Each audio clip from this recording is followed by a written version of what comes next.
حج کی دولت جسے مل نہ پائے، جائے جائے وہ گھر اپنے جائے۔ الحمدللہ رب العالمین والعاقبۃ للمتقین، الصلاة والسلام علی سید الانبیاء والمرسلین وعلی آلہ وصحابہ الطیبین الطاہرین، اما بعد فاعوذ باللہ من الشیطان الرجیم، بسم اللہ الرحمن الرحیم،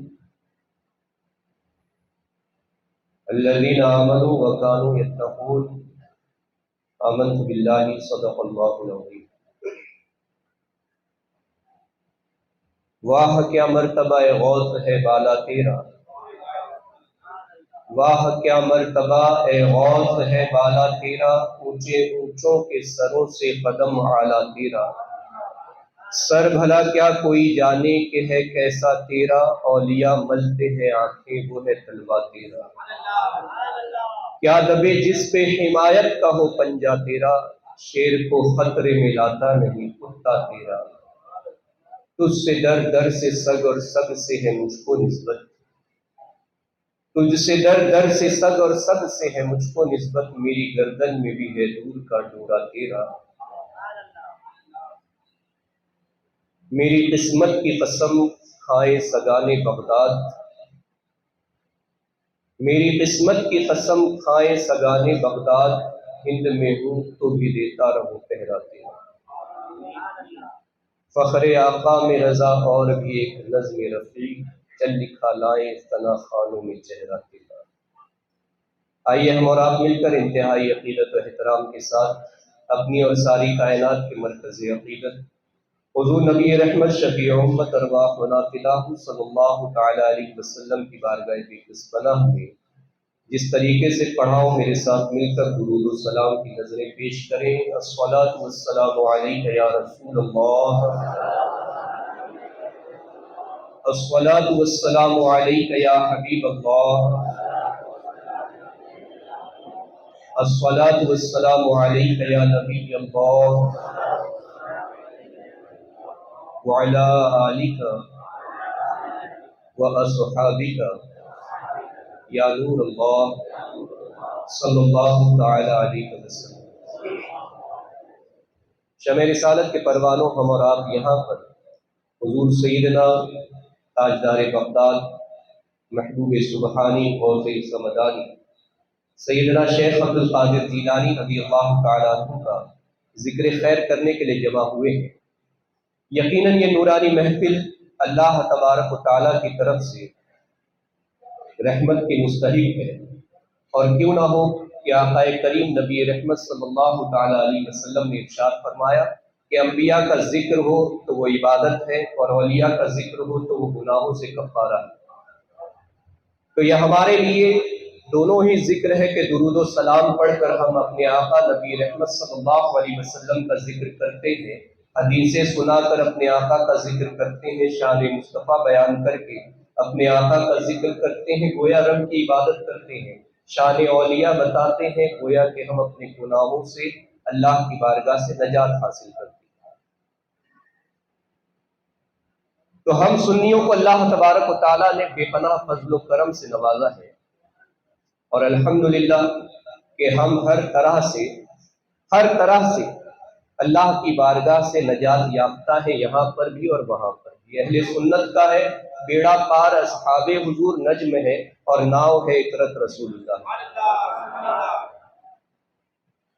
میرے پیارے آقا صلی اللہ تعالی علیہ وسلم کے پیارے دیوان، لیکن ہمارا مقصد یہیں پر اتنا ہی نہیں ہے کہ ہم چند محافل کو منعقد کر لیں، ہم چند مجلسیں جو ہے اکٹھی کر لیں، چند ذکر خیر کر کے اس کے بعد ہم نظر و نیاز سے مالا مال ہو کر روانہ ہو جایا کریں۔ نہیں، ہماری کچھ ذمہ داریاں بھی ہیں، اور آج جو حالات سے ہم گزر رہے ہیں، جن پیرائے میں آج ہم رہ رہے ہیں، اور جو معاملات ہمارے ساتھ چل رہے ہیں، اور اس انتشار کا اور افراتفری کا جو آج ہم شکار ہیں، اس معاملے میں، اس ماحول میں، آج ہمارے لیے سیدنا غوث اعظم رضی اللہ تعالیٰ عنہ کی سیرت طیبہ بڑی مشعل راہ ہے ہمارے لیے۔ اس لیے کہ حضور سیدنا غوث اعظم رضی اللہ تعالیٰ عنہ کے زمانے مبارکہ کا اگر ہم جائزہ لیں تو وہاں پر کوئی ایسا فتنہ نہیں تھا جو اس زمانے میں موجود نہ رہا، بلکہ فتنوں نے اس قدر اپنے پیر مضبوط کر لیے تھے کہ بڑے جو سلاطین کے محل ہوا کرتے تھے فتنے وہاں تک پہنچ چکے تھے۔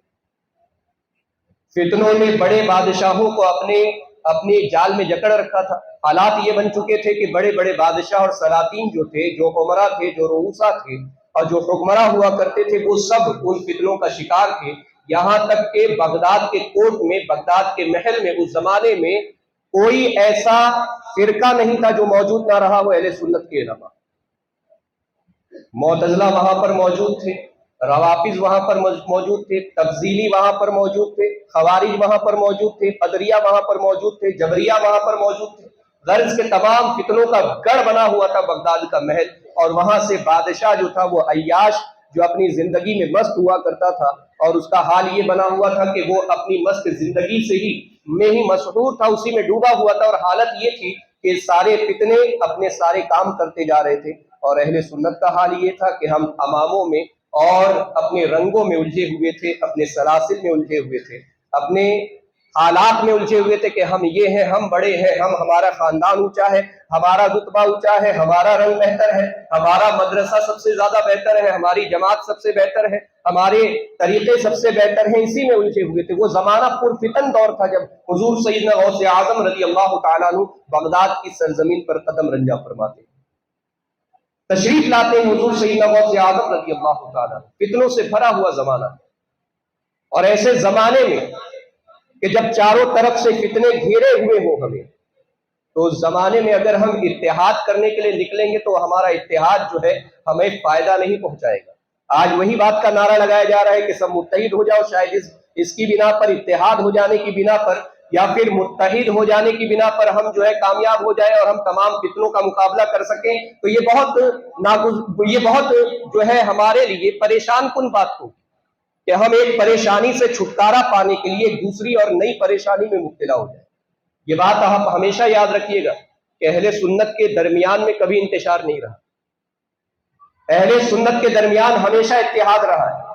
باقی اور جو ہم سے الگ ہو گئے، خود ہی کسی نے رسول اعظم صلی اللہ علیہ وسلم کی شان میں گستاخی کی، کسی نے اولیاء کا احترام ترک کیا، کسی نے اپنی الگ راہ چن لی، کسی نے اماموں کو چھوڑ دیا، جنہوں نے اپنی راہ تو اختیار کر لی، تو ہمارا ان سے کوئی اتحاد نہیں، اور ان کے ساتھ اتحاد کر کے ہمیں فائدہ بھی نہیں پہنچنے والا۔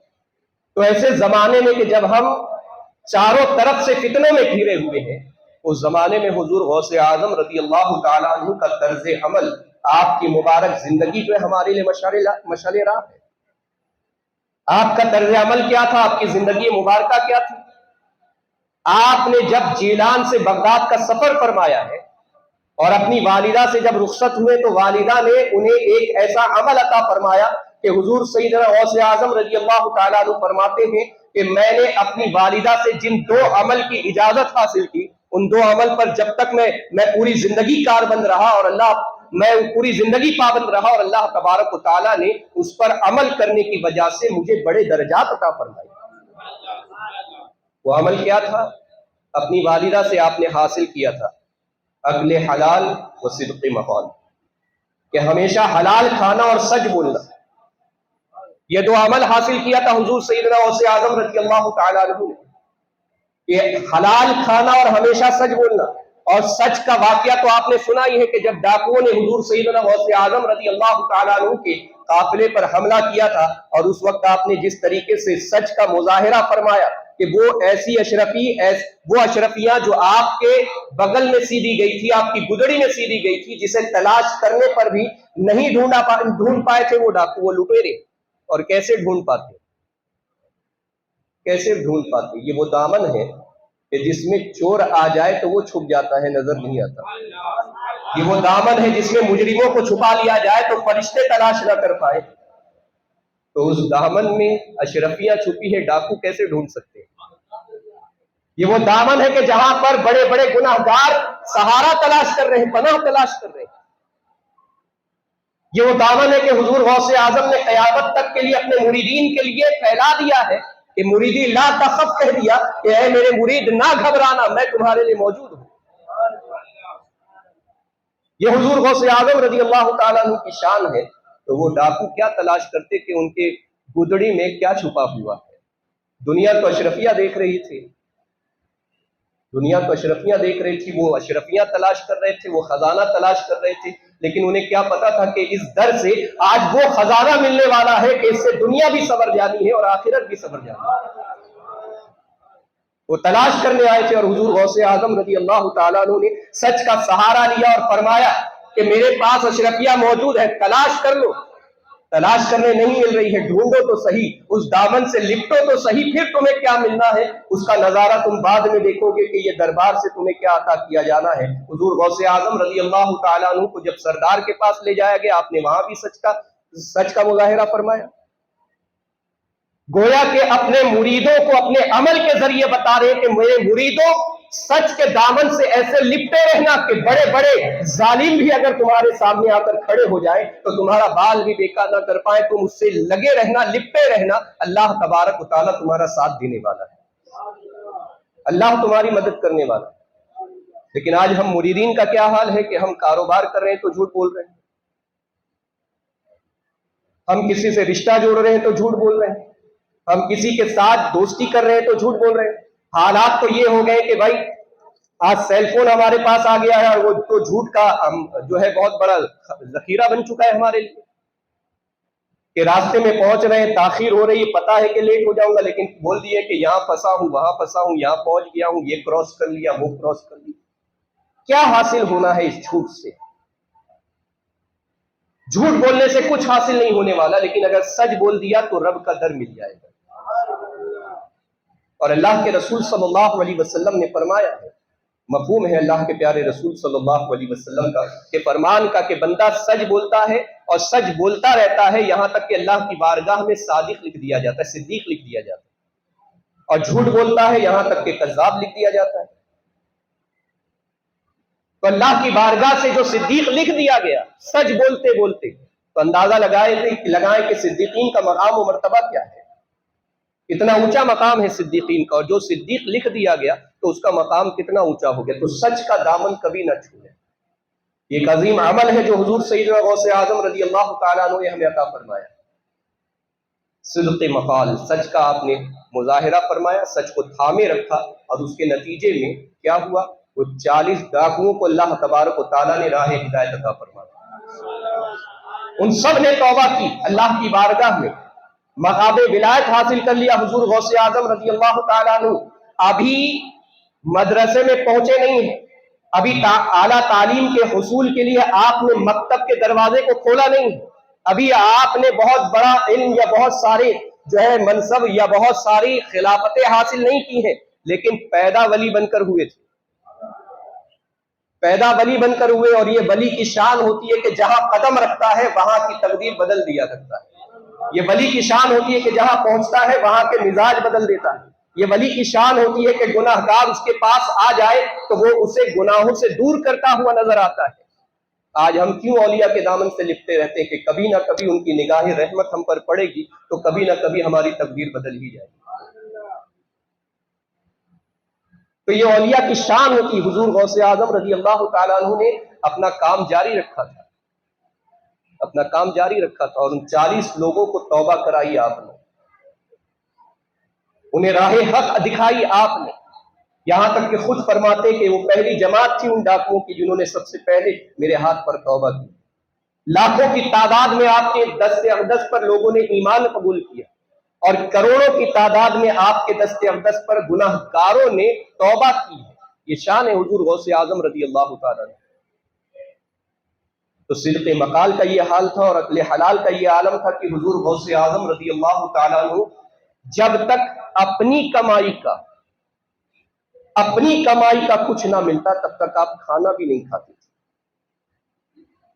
کئی دن بھوکے رہتے تھے۔ خود ارشاد فرماتے ہیں کہ بھوک کی شدت جب بڑھ جاتی تھی تو دریا کے کنارے اگی ہوئی گھاس کو، اگی ہوئی سبزی کو دریا کے پانی میں دھو کر یوں کھا لیا کرتا تھا۔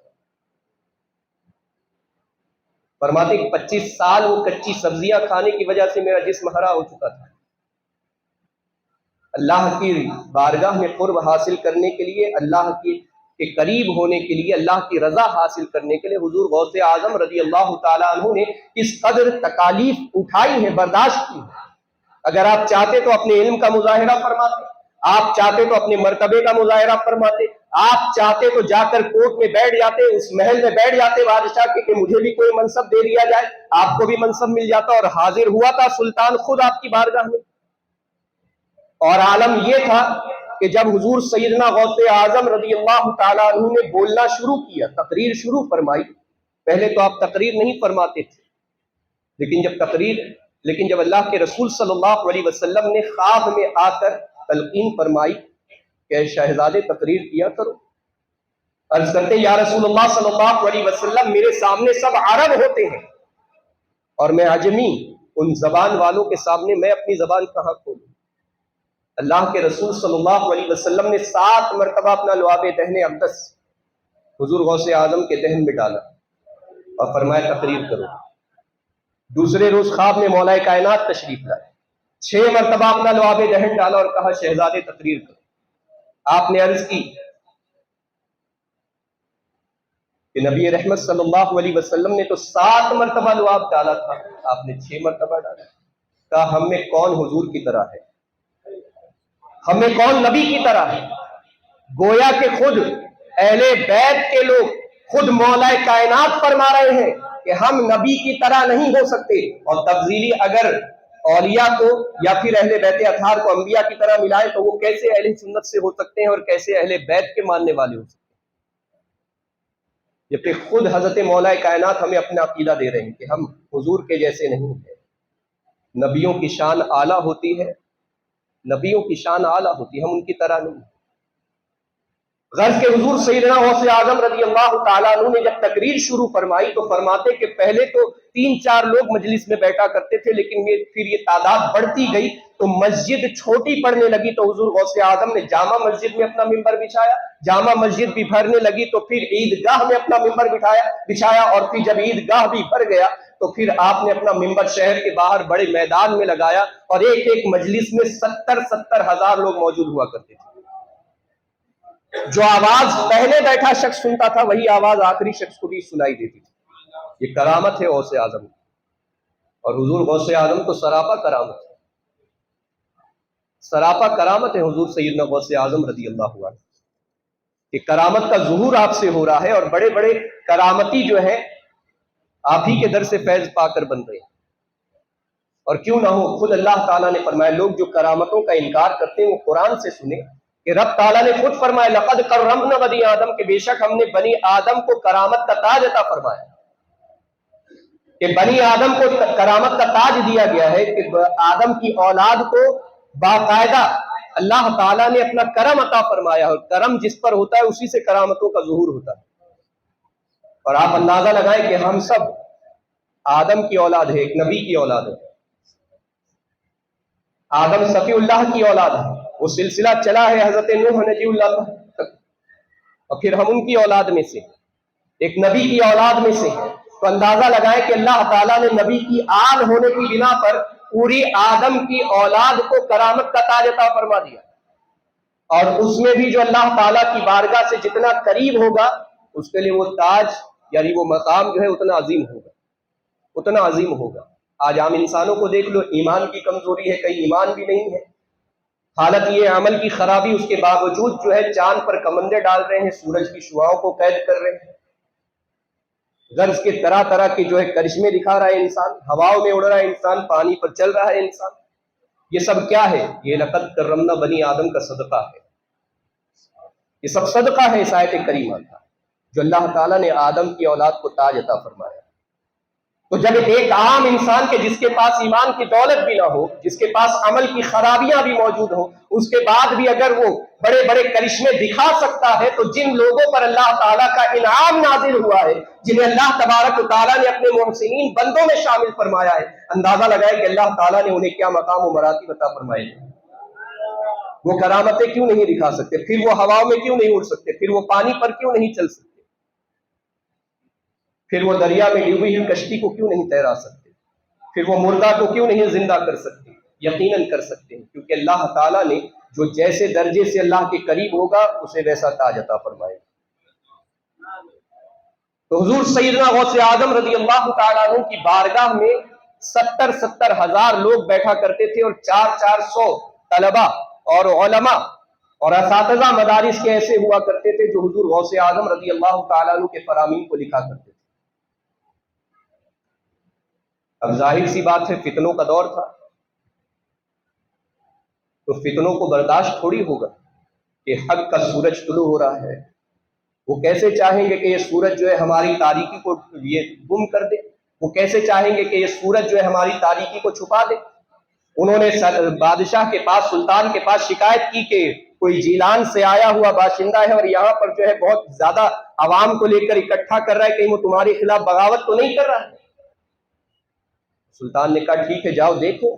جاسوس بھیجے گئے دربار میں۔ جب دربار میں 3 روز، آپ ہفتے میں 3 روز واعظ کی محفل منعقد کیا کرتے تھے، اور 70 ہزار سے زائد لوگ اس میں بیٹھا کرتے تھے، اور اس میں جب جاسوس آئے اور انہوں نے پتہ کیا تو پتہ چلا کہ یہ تو قرآن کریم کی آیتوں کی تفسیر سنا رہے ہیں، یہ تو تفاسیر قرآن سنا رہے ہیں، وہ بھی ایسی تفسیریں، سبحان اللہ۔ جب ابن جوزی اپنے ساتھی کے ساتھ دربار غوث اعظم میں حاضر ہوئے، اور حالت یہ تھی کہ تفسیر میں بڑے ماہر اپنے آپ کو سمجھا کرتے تھے، اور حضور غوث اعظم رضی اللہ تعالیٰ عنہ نے جب ایک آیت کریمہ کی تفسیر بیان کی تو ساتھی نے پوچھا کہ یہ تفسیر تم جانتے ہو؟ کہا کہ ہاں یہ جانتا ہوں۔ پھر اسی آیت کریمہ کا دوسرا تفسیری قول آپ نے بیان کیا تو کہا کیا یہ جانتے ہو؟ کہا یہ جانتا ہوں۔ یہاں تک کہ 11 تفسیری اقوال کو ابن جوزی جانتے تھے، لیکن اس کے بعد جب حضور غوث اعظم رضی اللہ تعالیٰ عنہ نے تفسیری اقوال روحانیت کے طور پر اور اسرار و رموز کو بیان کرنا شروع کیا تو ابن جوزی کا یہ حال تھا کہ منہ بند تھا اور آنکھیں کھلی ہوئی تھی، اور یہ حالت تھی کہ اتنا علم اللہ نے انہیں عطا فرمایا ہے کہ ایک آیت کریمہ کے 40 تفسیری اقوال حضور غوث اعظم نے بیان فرمایا، اور 11 کے بعد سے ابن جوزی کا یہ حال تھا کہ میں ان میں سے کسی کو بھی نہیں جانتا۔ یہ عالم تھا حضور غوث اعظم رضی اللہ تعالیٰ عنہ کے علم کا۔ تفسیری اقوال بیان فرمایا کرتے تھے، حدیث رسول بیان کیا کرتے تھے، اللہ کے رسول صلی اللہ علیہ وسلم کی احادیث میں جو چھپے ہوئے اسرار اور رموز تھے وہ بیان فرمایا کرتے تھے، لوگوں کی اصلاح کیا کرتے تھے، یہاں تک کہ حضور سیدنا غوث اعظم رضی اللہ تعالیٰ عنہ کی مجلس سے کبھی کبھی تو یہ حالت ہوتی تھی کہ جب آپ اصلاح پر خطاب فرمایا کرتے تھے تو کئی گناہگار جہاں تائب ہوتے تھے وہیں پر نیکوکاروں کے جنازے اٹھ جایا کرتے تھے۔ یہ عالم ہوا کرتا تھا حضور غوث اعظم کی مجلس میں۔ جاسوسوں کو بھیجا گیا کہ جاؤ پتہ کرو، تو پتہ یہ چلا کہ نہیں، وہ تو صوفیہ کی مجلس ہوا کرتی ہے، وہاں تو قرآن کی اور حدیثوں کی بات ہوتی ہے، وہاں تو حکومت کا کوئی تذکرہ ہی نہیں ہوتا، وہاں تو سلاطین کے حوالے سے کوئی بات ہی نہیں ہوتی، وہاں تو سیاست کا کوئی تذکرہ ہی نہیں ہوتا ہے۔ تو اس نے کہا تو پھر ٹھیک ہے کیا کیا جائے؟ تو ان فتنوں کو برداشت نہیں ہوا کہ انہیں بڑھنے سے کیسے روکا جائے، تو کہا کہ پھر انہیں اپنا بنا لیا جائے۔ حضور غوث اعظم کے پاس جو ہے تحائف بھیجے گئے، آپ نے لوٹا دیے۔ پہلے چھوٹے امیروں کے ذریعے بھیجا گیا، پھر حاکموں کے ذریعے بھیجا گیا، پھر سلطان خود لے کر حاضر ہوا۔ بارگاہ غوث اعظم پہ حاضر ہوتا ہے سلطان کہ حضور یہ اشرفیاں ہیں، آپ اتنا بڑا مدرسہ چلاتے ہیں، آپ کے اخراجات ہوں گے، آپ ہمارے پاس آیا کریں، جو بھی آپ کو ضرورت ہوگی ہم پوری کریں گے، یہ آپ کے لیے تحفہ لے کر آیا ہوں۔ آپ نے کہا مجھے ضرورت نہیں، حاجت نہیں ہے۔ وہ غوث اعظم انہیں کیا حاجت ہو، قسمیں دے دے کہ کھلاتا ہے پلاتا ہے تجھے، قسمیں دے دے کہ کھلاتا ہے پلاتا ہے تجھے، پیارا اللہ تیرا چاہنے والا تیرا، جو اس شان کا مالک ہو کہ خدا خود ان کے دروازے پر جو ہے خضر کے ذریعے کھانا پہنچا رہا ہو، انہیں دنیا کی کیا حاجت ہوگی، انہیں دنیا داروں کی کیا حاجت ہوگی۔ وہ غوث اعظم جو فرماتے کہ میں اپنی دنیا کو ایسے دیکھتا ہوں جیسے ہتھیلی کو دیکھ رہا ہوں، وہ اپنی ہتھیلی میں دنیا کو رائی کے دانے برابر دیکھ رہے ہیں اور سارا نظارہ کر رہے ہیں۔ وہ جن کے دروازے پر دن اور رات حاضر ہوتے ہیں نکلنے کی اجازت کے لیے، وہ جن کے دروازے پر مہر و ماہ حاضر ہوتے ہیں نکلنے کی اجازت کے لیے، انہیں کسی بادشاہ کے خزانے کی کیا ضرورت ہے؟ آپ فرماتے مجھے ضرورت نہیں۔ کہا کہ یہ میری حلال کی کمائی کا ہے۔ کہا کہ کیسے ہو سکتا ہے؟ کہا یہ ہاں مجھے جو ماہانہ ملتا ہے، جو میری تنخواہ ہے، اس میں سے میں لے کر آیا ہوں۔ کہا کہ نہیں، تیری یہ عمارت اور تیری یہ امارت، یہ سب ظلم پر اور مظلوموں کے خون پر تعمیر کی گئی، میں اسے نہیں لے سکتا۔ اس نے کہا کہ نہیں، میں نے تو بہت انصاف کیا ہے، میں تو لوگوں کے ساتھ اچھائی سے پیش آتا ہوں، بہت آپ کی خاطر مداد کرتا رہا۔ حضور غوث اعظم نے آخر میں اس کے ہاتھ سے وہ تھیلی لی، اشرفیوں کی تھیلی جس میں سونا بھرا ہوا تھا، آپ نے وہ تھیلی لی اور پھر اسے نچوڑنا شروع کیا تو اس اشرفی کی تھیلی سے خون کی دھاریں بہنے لگی۔ جب بادشاہ نے یہ دیکھا تو قدموں میں گر گیا، کہا کہ حضور معاف فرما دیں، آج کے بعد وہی کا وہی ہوگا، جو آپ کہیں گے قانون وہی چلایا جائے گا جو آپ فرمائیں گے، اور شریعت وہی نافذ کی جائے گی جو آپ حکم فرمائیں گے۔ اس طرح فتنوں کا سد باب کیا جاتا ہے کہ حضور غوث اعظم رضی اللہ تعالیٰ عنہ نے فتنوں کے سد باب کے لیے اتحاد کا نعرہ نہیں لگایا تھا، فتنوں کے سد باب کے لیے آپ نے کوئی اور راہ تلاش نہیں کی تھی، فتنوں کے سد باب کے لیے بادشاہ کے پاس جا کر اس کی خاطر مدارت نہیں کی تھی، بلکہ اپنے رب کا قرب اس قدر اللہ کی بارگاہ سے آپ نے حاصل کیا کہ اللہ تبارک و تعالیٰ نے وہ مقام عطا فرما دیا کہ فتنے آپ کے دروازے پر آ کر دم توڑتے نظر آ رہے تھے۔ یہ شان اور یہ مقام اللہ تعالیٰ نے حضور سیدنا غوث اعظم رضی اللہ عنہ کو عطا فرمایا۔ اس کے بعد سے سارے فتنوں کو ختم کر دیا گیا اور بغداد کا نظام سدھر گیا۔ حضور غوث اعظم رضی اللہ تعالیٰ عنہ نے اس کے بعد بھی بادشاہ کے دربار کا کوئی مقام حاصل نہیں کیا، آپ نے اپنے مدرسے پر ہی محنت کی۔ مدارس اسلامیہ جو ہے یہ آج بھی مسلمانوں کی جان ہے، اسلام کی روح ہے۔ اگر مدارس اسلامیہ پر ہم نے محنت نہیں کیا، اس کی طرف توجہ نہیں دی، تو زمانہ تو چاہ ہی رہا ہے کہ ان مدارس اسلامیہ کو ختم کر دیا جائے اور مٹا دیا جائے۔ اس کے بعد ہمارے پاس یہ ہوگا، نہ ہمیں سکھانے والے علماء ہمارے پاس موجود ہوں گے اور نہ ہی ہمارے لیے دعائیں کرنے والی ایسی ہستیاں موجود ہوں گی۔